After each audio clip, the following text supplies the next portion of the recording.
Hello, everyone, and welcome to an edition of Conscious Songwriter Interview Series, where we interview top songwriters who are making an impact in the world through their consciousness, through their practices, through the way that they write, they sing, they show up in life.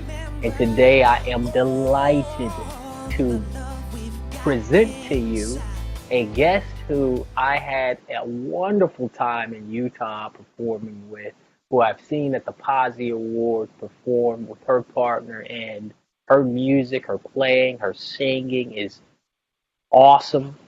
But not only that, her spirit, her life, and the beautiful experiences she shared with me that she's had are just amazing. She is a blessed performer, a blessed soul, a light in this world. I'm grateful she is here today, Miss Erika Luckett. What's up? Ah, What's up, my friend? John Stringer, I'm so grateful to be with you today. And boy, Likewise. grateful for the technology that makes this possible, that we can be on this bridge of being across the time-space continuum. Yes, indeed. Agreed, agreed. Yes. So fun. When last time we saw each other, we had a good time and just amazing time. Worked hard and played hard. Yeah, yeah. But it was such a blessing. We got a chance for our viewers. We got a chance to spend. I can't even remember how many days. What was it, 5 days in Utah? It was a good stretch. I think it was about that. Yeah. About yeah, somewhere around 5 days with Gary Lynn Floyd, who's part of our series. Lisa Ferraro was part of the series. Laura Berman part of the series, and then I left. You know what? I forgot Danny's name. Our drummer's name. Oh, Chipinti. And then, of course, Rob McDonald on bass, And who's Rob just, McDonald on bass, oh, yes. For my out of goth this days. world. Yeah. Yeah, just We had such a such a love. good time. Such a So we, love and such a fierce musician too. isn't he? Yes. Yeah, just Man, I was when he and not to well we'll get to it, but when he was playing all those soulful Motown joints and Stevie Wonder, Marvin Gaye and all this stuff. Oh my goodness, I couldn't stay in my seat.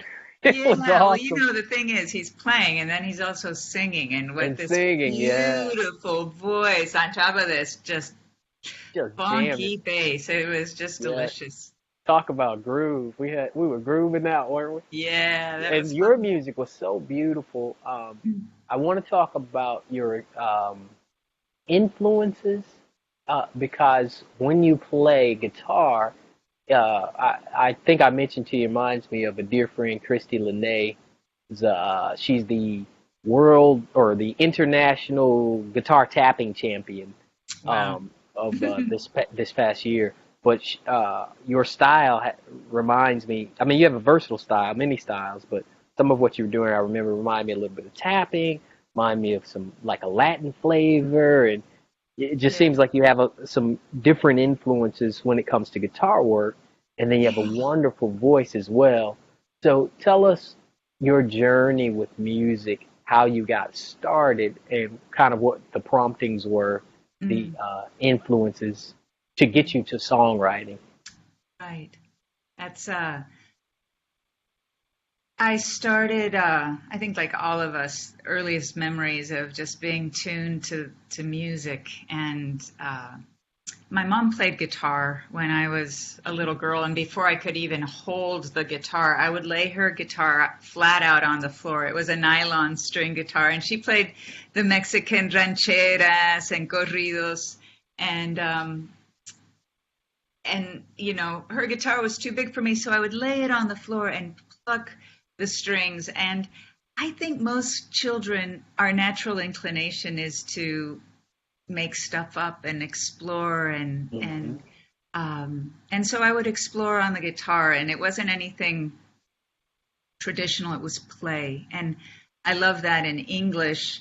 The operative verb is that you play an instrument, you play music, and I think that's so important. And so I played a lot of music before any kind of formal training at all. And I had a kind of an unusual upbringing. My parents, my dad was from a cultural, Mexican upbringing, from like Irish ancestors, and my Wow. mom was American of Swedish background, and both of them were very culturally adventurous. Even though my mom was American, she connected early on with Latin culture. And so when she met my dad in college, this like Paco, the Mexican, they fell in love, and he took her to Mexico early on. And so So they cool. raised their family. We started in Mexico and then went to Colombia and Venezuela and Brazil. And Wow. when I was 8 in Brazil, I got my first guitar, and it was a Di Wow. Giorgio. And the first songs that I officially learned were Brazilian bossa novas, and they work really nicely for little kid fingers, like no big stretches, like a G. They were just. Yeah. But that opened my ears. Like my default setting is that Brazilian feel, the chords, the harmonic progressions, and that kind of laid back, Yeah. but also funky. The samba Okay. is. So also we moved around a lot, and at some point we ended up living in the Amazon. And so at that point it's just the sounds of nature. And I remember being a kid, on the back porch of the house there would be tree frogs, and I'd be whistling back and forth with the tree frogs. That they were like Wow. my friends, because we didn't Sounds have a lot of cool. kids my own age around. And so when I think about early influences, not only is there a broad swath of the Latin American music, from Mexican to the Caribbean, Venezuela, to the Brazilian bossa, but also the rich tapestry of nature, and listening to that and that informing. And with that, just one last point is, because we moved around, my closest friend was the guitar. And in that, that was a constant, and it was a sanctuary. And within that sanctuary, just the invitation to the internal communion with this field of infinite creative voice that is so much bigger than what is contained within this finite container of my small being. Right. And I think for so many of us creative souls, and I think all souls are creative, we just find different Yeah. ways Yeah. of doing, but the Yeah. gift as a musician is that it's so immediate. We learn that by opening up and tuning in, there's something that's always there for us. And if we just listen and receive, we can take the intangible and experience the tangible. We can Beautiful. listen with our heart's ear to that thing, and then all of a sudden we can generate it through our voice or our guitar or piano or whatever our instrument, and all of a sudden it goes from formless into form. And to experience ourselves at this intersection of formlessness and form, possibility and actuality, infinity and this present moment, is, I'm just so deeply grateful, because that was my sacred earliest Holy Communion. So Just being beautiful. able to experience that, not from a teaching of dogma, but from just the beauty of being able to have the privilege of this experience. I love it. I love it. And so when you began playing and communing with nature and doing the different things with your guitar, at what point did you begin to um, decide, hey, I'm going to write a song, or I'm going to, and then how did that progress? I was writing songs from my earliest, Okay. Well, like when you were just playing around, you were writing. Yeah. Right. So my inclination was always, I think that connection was so deeply a part of me. And fortunately, I was also in a family that encouraged that. Like, I just loved, I would always like, Mommy, listen to my new song. Nice. And there was just such a support. And there was always this sense of joyful reciprocity. Like, I How have beautiful. something to give you. Like I have something to show you that I made, and to have it be received with a lot of joy and support. And in that way, a little kid draws the little drawing to give to mommy or daddy, Hmm. and to have the parents say, "Oh my gosh, thank you. This is really special," and it just kind of encourages that process. It certainly did for me. So early on, you were already exploring the Yeah, I was. songwriting, and how That beautiful. was from my earliest days, and so many of my early influences were, singer-songwriters, Brazilian singer-songwriters, American singer-songwriters. Then uh, that it just seemed like, well, if you play music, write songs. And I've also always loved poetry and Mm. and metaphor, and I think that's something for me growing up with different languages. It's a curious way how a particular challenge of, if I couldn't say something in one language, I would find, if I didn't have the words for it, I would find a metaphor to be able to express it. And so from very early on, my not being able to find the right words to say things would demand from me the capacity to paint a picture of it. So it's it's a beautiful example of how challenge actually helped me develop a certain musculature or a certain ability or agility, because metaphor and poetry was born from a certain kind of restriction. How cool. So Yeah. when, so at what point did you begin to take these original songs and share them outside of your family? And how did that look? Well, I remember, I think when it was a big deal when this was back before when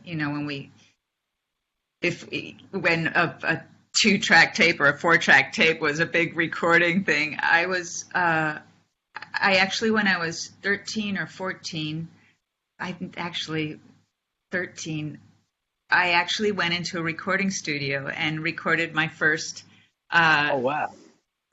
recordings of just voice and guitar, all my first collection of songs. How cool. But yeah, it was such a, I'm just so grateful, and it's really a testament to how uh, how supported I was. I'm getting all teary. I just Yeah. um, how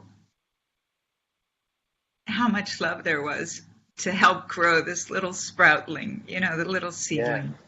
That's And beautiful. however, now this is the interesting thing. I had all this support, but inside, like by the time I got to high school, I the thought of actually being a professional musician seemed so impossible. Like the Mm. likelihood of being able to make a living as a professional musician seemed like a one in a gazillion chance. Mm. So and I thought, how am I gonna make a living? I've got to support myself. And Right. so even though I did have that external support, I know internally I thought, oh, I don't think I can do it. So when I first left high school, I thought, well, I'm just going to go and do like the pragmatic career that will help me make a living and feel secure in the world. And so initially I stepped out with the thought that I would practice international law, because as sort of this citizen of the world, I thought, well, I Right. feel at home in a place without bound. Like I'm fluid. I'm like a migrating butterfly, and I want Right. to. And I thought, oh, maybe international law, that ticks off the boxes. So at that point, I was going to school in Paris, and I thought, I had a pretty good memory and I can remember things, and that's why I could navigate through school pretty well. But I thought, gosh, this is not my passion, Mm. and I'm young. I graduated from school early, and so I was kind of ahead of the regular trajectory. And I thought, let me try doing music, and if it doesn't work, I can always go back to something more pragmatic. at that point, it took a little shuffling around, but I was very fortunate. And again, I like to keep my bases covered. I thought, well, if I could get a degree in it, then that'll be a little more secure. So I ended up going to Berklee College of Music in Boston. And I think I was helped by the fact that I was female from Venezuela, you know. That's awesome. Yeah. And at that point, there was like the ratio of men to women was like 10-1. Wow. And when I applied, I knew nothing about any music or any theory, and I applied with a cassette of my original instrumental compositions. And oh, cool. But what happens when you first get there, I think it's probably the same. You have to take like a placement test, just so they can put you in the right theory or in harmony and ear training. And I knew zero. Like, I didn't even know to put a stem on a note, and I certainly didn't know how to read music. I knew nothing. And I had a good ear, and that was good. But to their credit, the school said,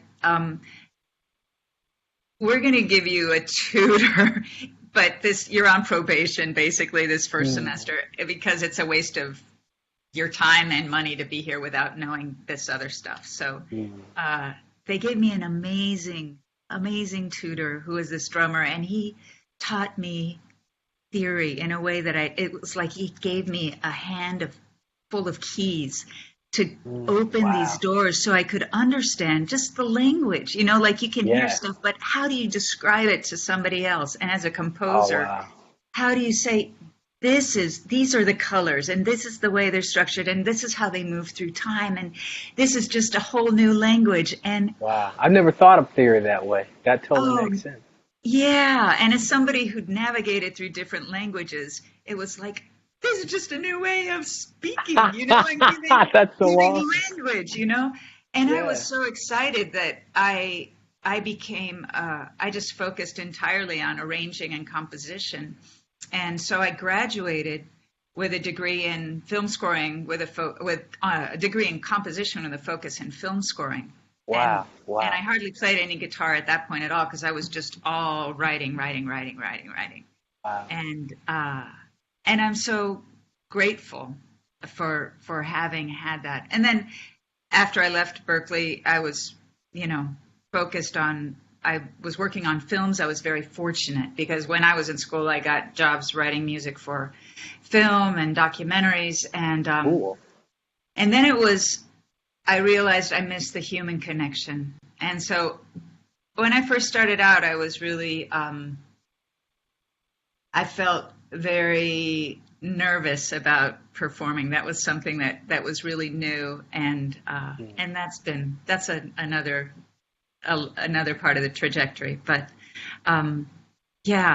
that gives a little bit of how I went from just me and my guitar to writing for orchestra, and then coming back and hearing all these things. And I think when you talk about the different ways I play the guitar, a lot of it is because I'm hearing all these different instruments, and also having played subsequent to Berklee with an amazing 7-piece world fusion ensemble.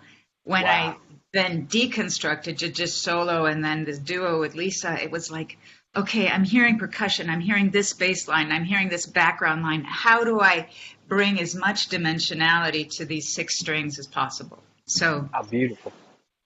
And so I know you have been, I know you as a duo.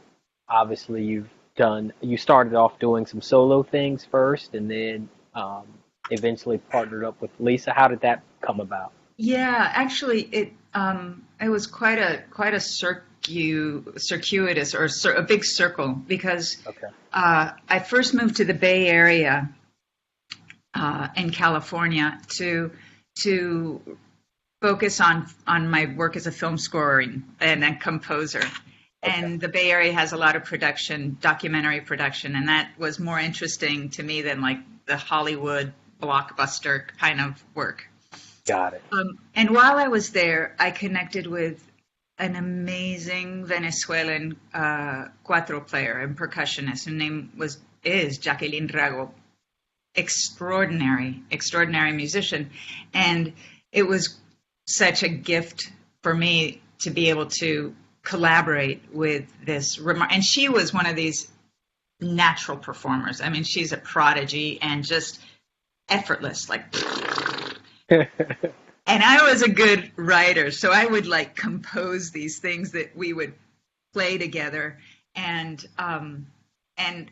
it was that's where I felt strength was okay. I'll write the music, and then I'll just support you as you do your extraordinary work. And then, sort of unintentionally, or without having really thought about it, that duo ended up growing into a 7-piece world fusion ensemble that was called Wild Mango. Okay. And it had extraordinary musicians in it. And initially it started out as all women, like the top of the jazz. We had Middle Eastern percussion with funky jazz sax and flute. Wow. And then just it was a really super cool, fresh, dynamic, innovative group that was picked up really quickly. So within the first couple of years of being together, we were headlining at Monterey Jazz Festival, at the Aspen Jazz Festival, and at a Barbados International Jazz Festival, like touring and having this really exciting, big, creative career. And I was the primary composer, writing mostly in Spanish and Portuguese and some French, but they were really exciting instrumental pieces, you know, like there was vocals, but just incredible percussion. But what I knew, it didn't matter what stages we were on or to how many thousands of people we were playing, there was this place inside of me that felt like, oh man, I'm fake. I don't belong. Like, I don't deserve to be here because I'm not connecting. I'm not playing from my heart.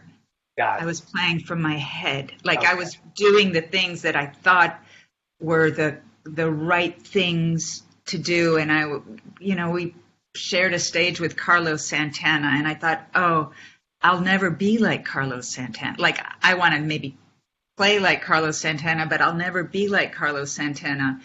And hooray for that. Like, that was the deconstruction for me to realize my job isn't to sound like Carlos Santana or George Benson or, fill in the blank. My job is to sound like me, and who am I? And that was exciting and terrifying.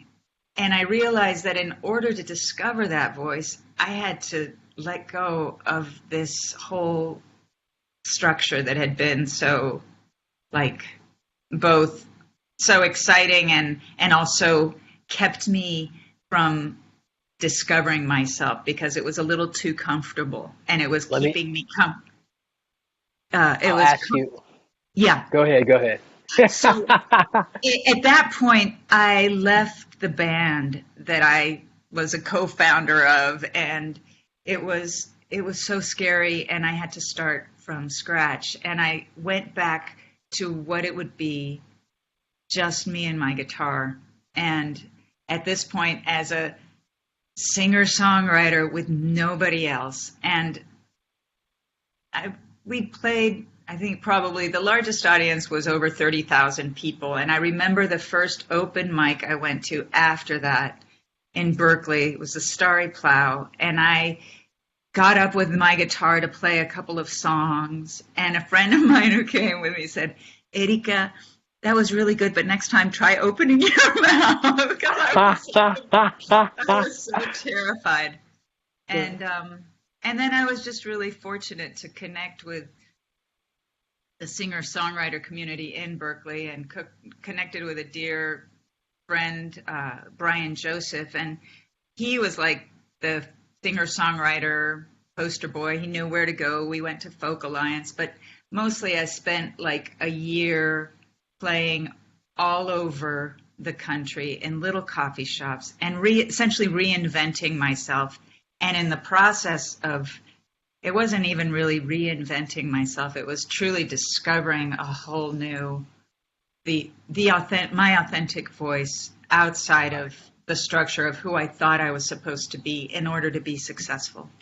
And once I did that, then I was free. Like I felt I could stand on any stage anywhere and be in my own skin and be rooted and be aligned truly with what was seeking to express through me. And probably it was 6 years or so after that I met Lisa, and then we sang together for the first time, and we were so aligned in our spirit, in that place of understanding music as a vehicle for consciousness and connection and service. Like, it's not about us, but it's about what we are able to bring forth in our midst. And it was just so great to connect with an ally in that. And I think what's happened since then, of course, is that we are growing and building on that, so many of us. And the more we create this coherent field of knowing and presence and service, the more this field just amplifies. And it's so beautiful to witness. And here you are, like, meet John Stringer. You know. No, I love it. Thank you so much. That was beautiful. So when it comes to the actual craft of songwriting, clearly you've been doing it for some time. I love asking about process, like the steps you take, and I always emphasize that we all may have many different methods, or maybe just a few favorites or what have you, but what are the ones you like when it comes to, hey, I'm feeling a call to write a song? What are some of your go-tos? Do you isolate yourself and just start to play and let it flow out some and try to capture that, or you get a thought or a prompting, as some call it, you begin to write a lyric, or like what are your preferred ways? Right. Well, one of the things that I'm grateful for was that early on, when I was working as a commercial writer in San Francisco, I was writing for multimedia for animated books, like animation. Oh, cool. And I had to write. And what I was so grateful is that it was like being a commercial writer, I knew that I had a deadline, and it was like show up, and I just had songs to write every single day. That it shifted from this place of I've got to have that right inspiration. I've got to wait for the inspiration to the perfect setting and the perfect light. And no, it's just what was so. I'm so grateful for in that is that it helped really underscore what I had experienced as a child, which is music is around us all the time. Like that form, that infinite field of creative possibility is always there. And it's simply up to us to tune in. So when I hear about writer's block, the only thing that I think about is, well, something's we are blocking ourselves. Like I've not experienced writer's block in that sense of there's nothing there. It's more like just get the windshield wipers and clear out our own consciousness, because and it's how all do there. you do that? How do you do that? So, what's a way you could share that someone can try it? So there's so many things. One is to actually literally move, like just shift, go for a walk, ride a bike. There's a way, even so many of us songwriters who've been on long tours, there's something about driving, being in the car between gigs for 200 miles, and just we talk about getting into that theta brain state. And when we're like present, but in that expanded state of awareness, we open up to that. So I think there's nothing more stultifying or constricting than sitting down and feeling like, oh, I've got to force myself to write this. If you're feeling a block, at that point, Right. just get up and move, go outside, shift your environment, and just real joy, like opening up from this place of knowing that it's all there. I think when we feel like it's up to us to generate it, that's the instant recipe for shutting down, because it's never us. Our job is just to open up. So, yeah, I always think of it, it's like make an invitation. And so it's like you take a first step in a walk in the woods, say, and what we do as songwriters is that we begin on a path, and what do we notice from our walk? Like, oh, I love the way the light is hitting that tree, and when I came around this curve, I noticed this fern. And when I come back from my walk, this is what I'm going to collect and share. So, of course, this is a metaphor. It's not like I'm going to necessarily write about the light, but we begin so often. I'll begin with an idea, and that idea will lead me to another idea, will lead me to another idea, and I just remain open to the ideas. And at some point, that thing will land, like, oh, here it is. This is what I've been waiting for. And the original idea is probably not even in the song anymore. Yeah. But there it is. And that's why I like to really encourage the idea of, for any songwriter or any creative, to allow the creative process to be one of unfolding and discovery, and kind of with an open hand, because we can get so attached to an idea thinking this is the thing, and it stops us from being open to receiving what is really waiting there for us to just find. And with that, too, as singer-songwriters, there's a way that it's the connecting of lyric and melody, which is such a fundamental part, as opposed to just writing an instrumental piece, which has its own delight, and what it is to just write a poem or a story or prose. Like, there's such a richness in combining melody and lyric as singer-songwriters.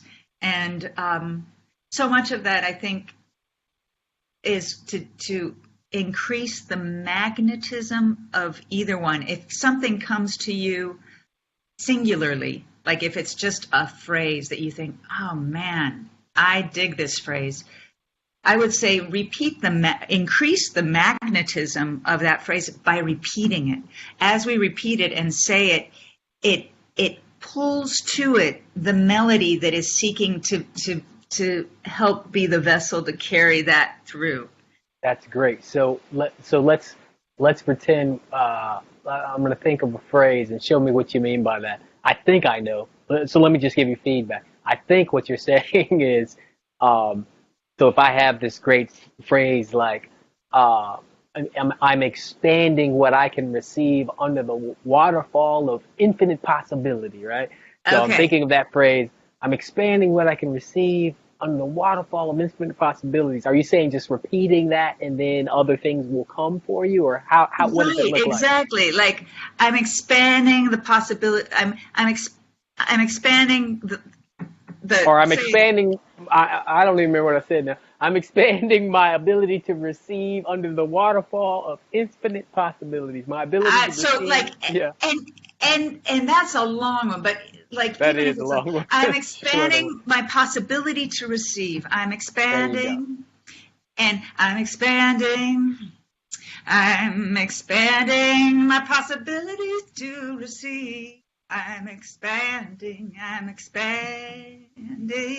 I'm just playing. I'm not attached to Got it it. being right or pretty. Got it. I'm like playing in that field, and all of a sudden, Yeah, as I'm I saying, see. I'm expanding.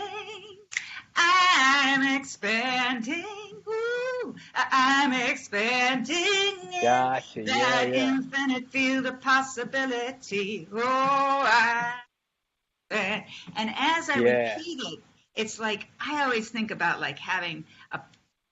I early on I was a potter, and I played with clay on a wheel, And it's Okay. like you put this mass of clay on the wheel and you repeat it and it centers. And before long, you get it. It's like, it just, you see that it's Yeah. taken on its center and it can rise. Got it. It can lift into the pot or the shape that you wish, but there's that process of centering that mass of clay on the potter's wheel. And Got it. that's what I find, like increasing the magnetism of a phrase is like repeat it until it allows itself to really say a boom. And Yeah. you know it, we feel it when Yep. it's like, yeah, this is it. Yeah, because lines started popping in my head of, like metaphors of opening up, opening my arms or opening my hands, things like that about receiving. So I Yeah, get what you're saying now. That makes total there's sense. just, and I think again, it's a place of play. Like instead of, Yeah. I think one of the things that can often happen with young songwriters, I don't mean that in terms of age, I mean that in terms of experience, is Right. they can begin with a line of, oh, I'm expanding to the infinite. Wait, no, that's not, I'm expand. Exactly. And they can become so myopic and it disconnects from the flow. And what we want to do Yeah. is get in the flow. So it's not about our head, it's about that knowingness that is outside of the rational mind. And There we you go. just like, we get into that flow, we get into that field simply by playing, by Yep. expanding. And I love that tip. I love that tip because, like, typically when I get a melody or something, that's what I do. Like mhm, if I have a riff on guitar, actually this morning that's what I was doing before the interview. I was just playing with this little riff, and then it developed and I could start hearing other things. I just repeat it and repeat it. Then I started hearing different rhythms in it, and I was like, ooh, and dynamics in it. And then I'd hear other stuff, and it would grow from there, exactly like you're describing. that's exactly I've it, John. never thought about doing that with a lyric. Isn't that funny? Oh, well, I and don't it's think I've this, ever done it like that. That's neat. yeah, and it's what I love is it's kind of like, it's like DNA, like the way one thing happens, like the way you do one thing is how you do everything. It's like the Yeah, truth yeah. is truth and it's translatable however it hmm shape it takes. Exactly. Yep. And That's so what I cool. like about what you're describing, like with the lick, or it's like tuning into the the field of the song and it's like getting into that and letting the song inform Exactly. you rather than you trying to I always talk to the people that I coach around creativity and songwriting about, like, we don't want to Frankenstein it's like, oh, here's this and I'm going to stitch it onto this idea and then I'm going to sew this one idea. Hey, look at this. Instead, Yeah. it's like come in from the, like, you just think of, you get to that first spark of those Yeah. two, and tune into that, and then it will grow itself out Yeah. if you just like, and the first hint of it is like, oh, this cool lick. Oh, okay, let me tune into that lick and see where it wants to go. Where is it taking me, instead of I'm imposing this thought of how it's supposed to Exactly. be. Boy, because that And just you made that a great spins us down instead of expands us. Totally. As one who experienced writer's block early on, and largely due to that analytical process of trying to write something and then thinking so much about it, judging it, and deciding no. And remember spending an hour trying to write something and only having one line and getting frustrated. That Mm. inspiration, like you said, that constriction or challenge inspired me to learn how to tap into that flow. And Oh, lyrically, my processes look different. But what I'm learning, and I do have a very effortless way that I prefer. I mhm, call it alignment meditation, and it just flows out, right? mhm. So easily get lyrics, but I like discovering other ways to do it. And Mm. just what you just shared, I feel like it's such a nice nugget to play with. Oh, It's like cool. learning other games. Like, Right. wow, And I never just, really thought about just getting a friend. Like if I have the idea, yes, I've jammed stuff and I'll sing things, but just repeating it like you're saying, so simple, and it's exactly what I do with the music. It's like man, do that with the line of a lyric and play around and see what happens from there. That's exciting to me. Yeah, there's Yeah. a way it's like you have the lyric where it is and the melody where it wants to be and you keep repeating it and all of a sudden it's like they cocoon, they kind of can it's like there you are, Yeah. I love you that. you feel it and you know it's there. Yeah, totally. That And totally makes sense. one thing that I think is really important and I often say is when we begin that creative process, it's like I love hot baths. So, it's like turning on the hot water. And none of us, when we turn on the hot water faucet for the hot bath, when the water comes out cold, think that there's something wrong and turn it off. Like, wait, I'm waiting for hot water and I'm just getting cold water out of this hot water spigot. So I'm going to turn it off because it's not right. Are you there? Yeah. Sorry, I had a pop up.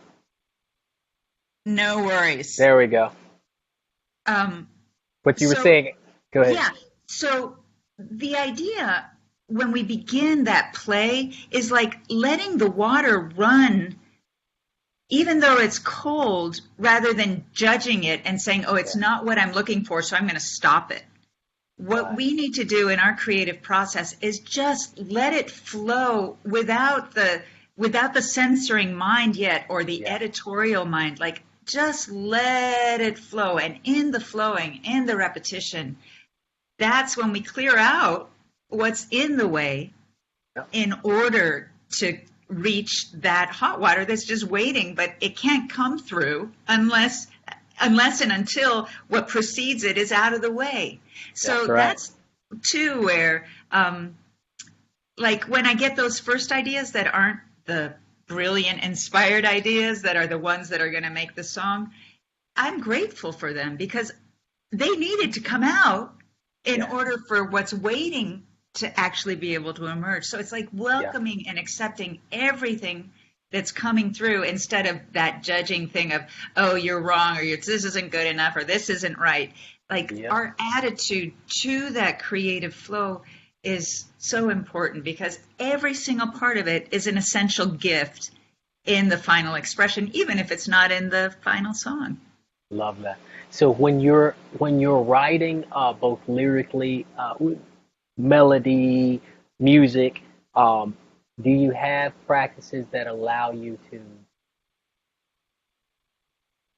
innovate? Obviously, what we're talking about is doing that, the flow. But is there a way you're approaching it, or do you ever have intentions of, hey, I want to do something totally different, or are you just opening up to whatever comes, or you do both? How do you approach the different things you write? And I say this partly because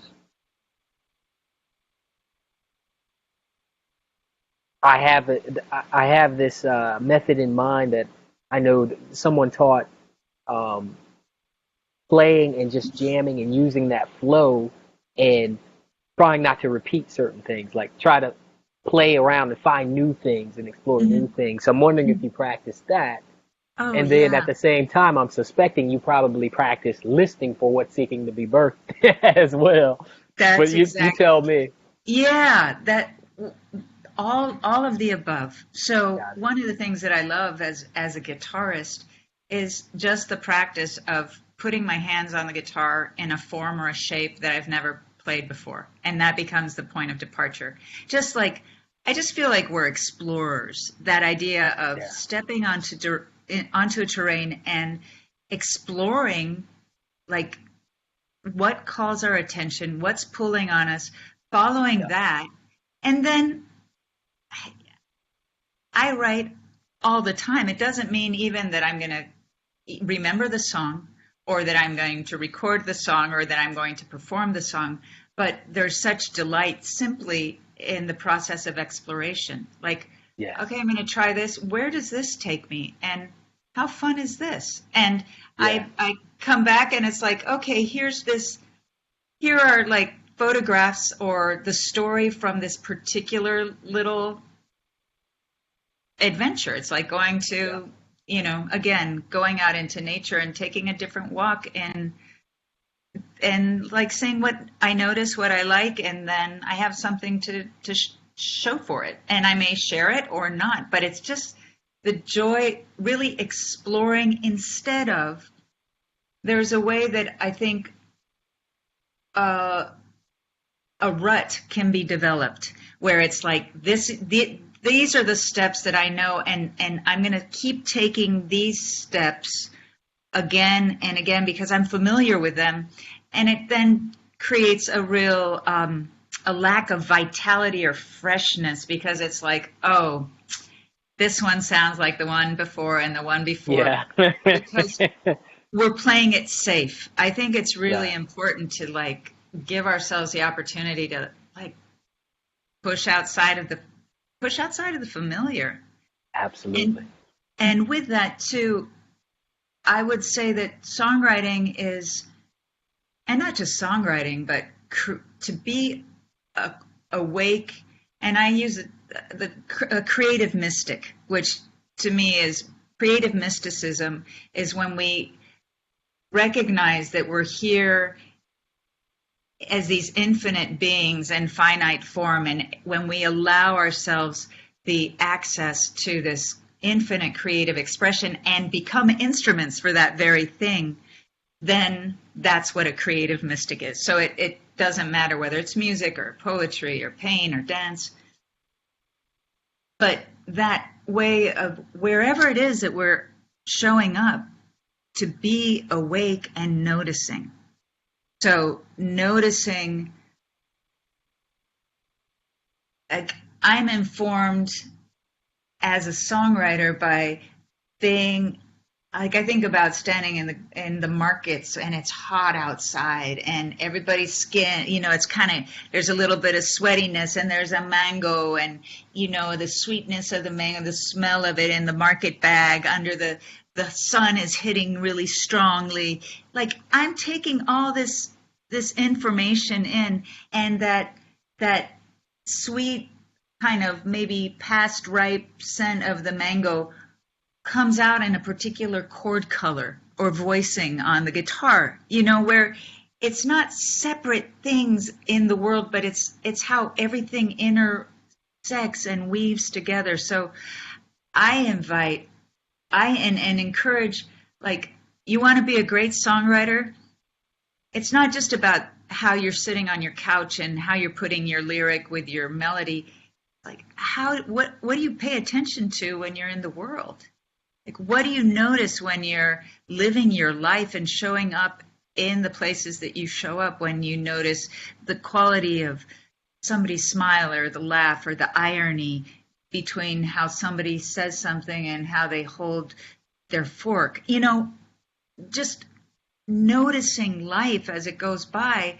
Then when we go to write a lyric, things come through simply because our aperture is open and sensitive to these fresh new shapes of life and expression. And each one of us is the unique keyhole through which that infinite, like, there's no other person in the whole universe that has your unique set of life experiences, dreams, passions, what you notice, what it is that you don't notice.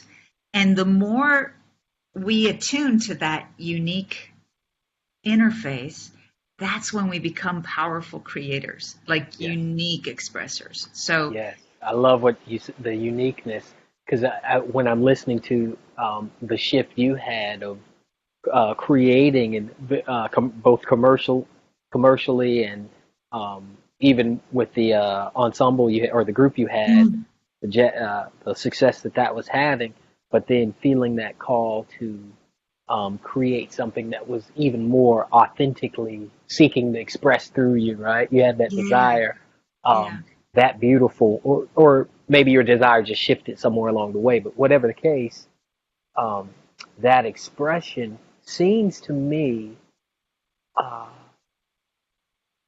that being even aware of that and allowing that and deciding to pursue that in the place that you were and making that shift seems to me there must, or I'm going to ask, were you also going through a transformation?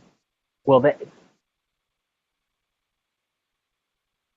it seems that as if that was an indicator of a transformation, of a shift you were either deciding to make or making overall, not just in the music writing, but perhaps in your um, really discovering who you are overall. And some one way to say it was maybe spiritually or whatever.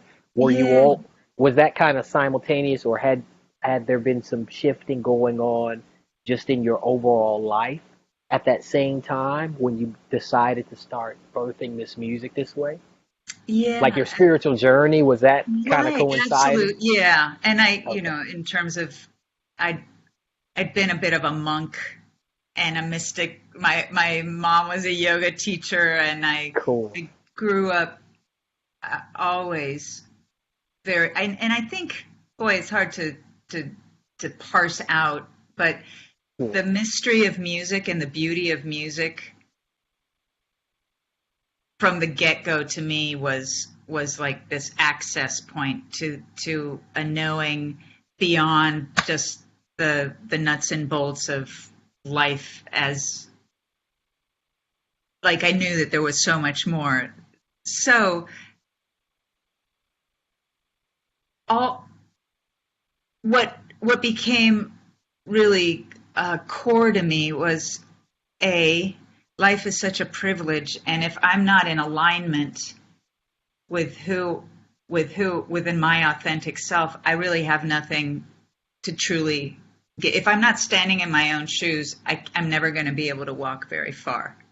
And so that's where the gift for me as a musician was to come up very clearly against that edge and realize that if I really wanted to become excellent, it demanded that I release the small container that was not authentic to me. right. Uh, and I had a dream, actually, that was such a it's an important dream for me in that shift. And um, I don't know Please if we tell us had. about it. Yeah, we have. If you don't mind going over a little bit, we have the time. Yeah, all right, yeah. We got So about. Well, actually, we have 5 minutes. uh, what? Okay, I'll do very the in the dream. Uh, this was we were playing these big festivals and concerts all over, and in this dream there was this house party, and and there was this guy who looked kind of scraggly, and didn't have, appearance wise, didn't look like anything special. And There we go. Keep going. Keep going. so this guy, with his scraggly guy with a guitar, just started to sing on the back porch. And I was so deeply moved listening to him play, I started crying, and I was crying for two reasons. One is that I was crying because I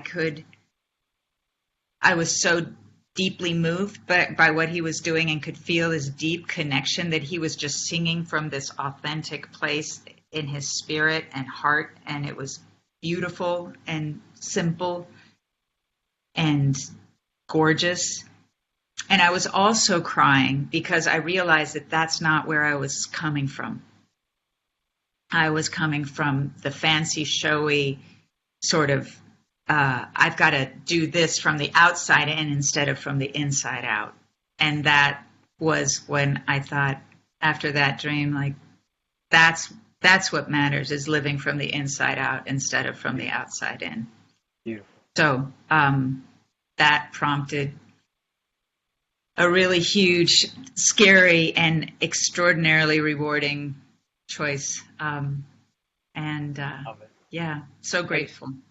so as we close, I'd love people to know where are the places to go and listen to your beautiful music that they can go to. I know you have two websites, if not mistaken, Yeah. maybe So more.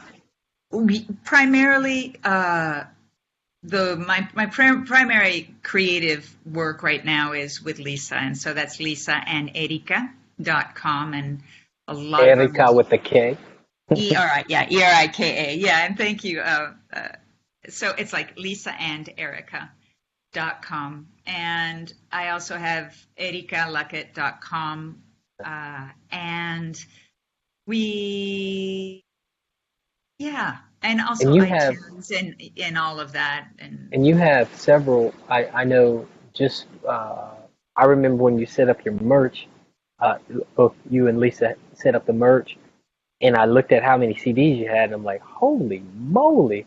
Was that a combination of both solo projects or just all of the well, duo that projects wasn't you all? even all of them, John. Jiminy There's so Christmas, it many. was so many. Yeah, I was like, there's a wow. lot. Well, you do it long enough, and you just, I can't even, as a session player or as a solo, or, I have a lot of, So what are the albums, the projects? Like I know you have one meditative project with Lisa. Um, what are the albums you would highly suggest people who are just getting to know you check out first? one really fun and special album that was one of the earlier albums Lisa and I did together was an album based on the poetry of Rumi, where we collaborated with the head of Rumi's lineage, author, scholar Kabir Helminski. And with the poetry, that was a really unique and beautiful process because we just, over a weekend, listened to the music through these poems and then sort of adjusted the lyric to fit within a melodic context, a song.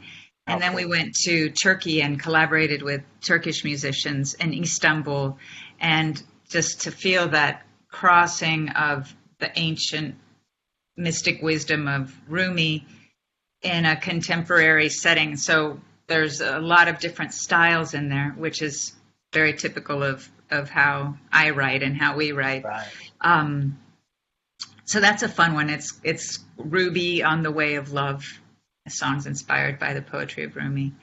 And then in terms of just songwriting, our not our most recent, but Leaning Toward the Good, we released in 2015, Okay. and that we actually have a wonderful band with us on that recording, and I that know shows that kind had of a a lot wide of range of different styles and songwriting approaches, and excellent.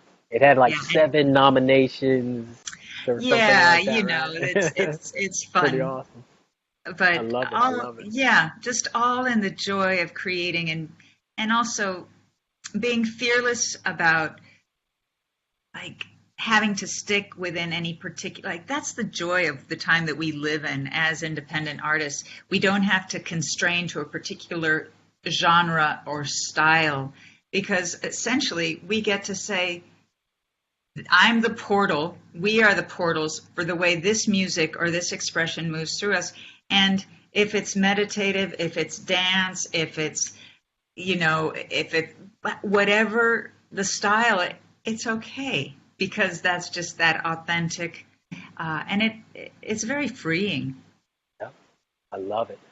Yeah. Um, so sorry, my wife was asking me something there. Say hi, So Kathy.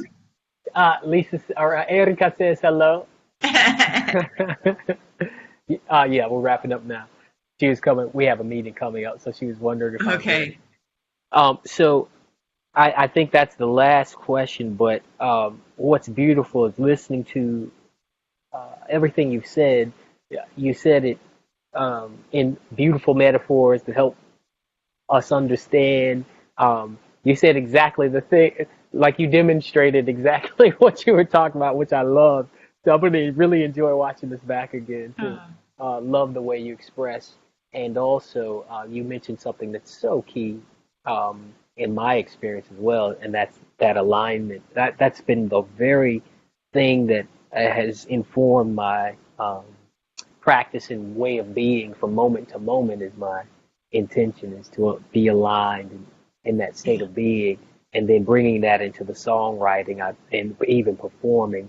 I found has made it so effortless and beautiful, and a way of watching that perfection just unfold in ways it's, just genius and unexpected, Yeah, yeah, and yeah. expanding everything you were talking about. So thank you so much for just sharing your experiences. I wish we could go on and on, but we'll Y- do part two another time. How about Yeah, that? well, and thank you for even igniting and initiating the conversation because it's such so fun to talk about Yes, this joyful, creative boy. I mean, it's one of the great gifts of being alive absolutely is the agree. gift of being able to create. I love you, my friend. Thank you I for your love you, dear time. one. This has been another edition of Conscious Songwriters Interview Series with the amazing Erika Luckett. You can check her out on the websites, and we'll have this information where people can access it easily already.